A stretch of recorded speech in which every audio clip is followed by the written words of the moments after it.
en raison de l'apparition d'un cas du variant Omicron sur le territoire national le 15 décembre.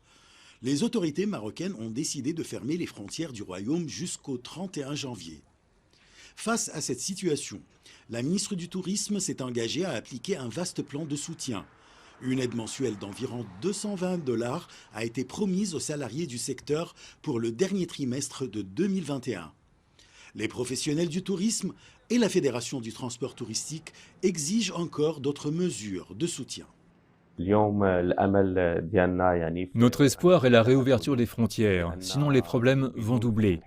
L'aide mensuelle versée aux travailleurs dans le secteur est une bonne démarche, mais ce n'est pas suffisant. Nous demandons aussi le report des crédits bancaires ou le report des échéances de crédit. Menacés de faillite, les tours opérateurs marocains ont appelé à sauver ce secteur qui, selon eux, est quasiment à l'arrêt à la suite de la reprise de la pandémie. Patrons comme salariés ont également réclamé l'ouverture d'un dialogue avec les autorités face à l'effondrement dramatique du secteur.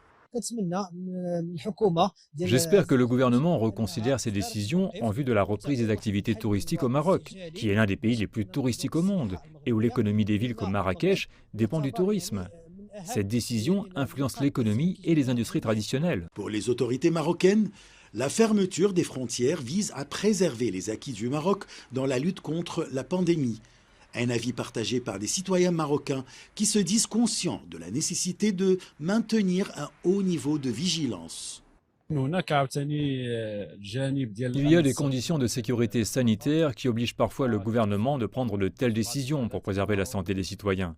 Ce sont des décisions difficiles pour l'économie du pays et des citoyens, mais la préservation de la santé du peuple reste toujours la priorité de l'État et la responsabilité de la société. Le secteur du tourisme, qui représentait 11% du PIB et 5% des emplois en 2019, a subi de grandes pertes depuis l'apparition du coronavirus.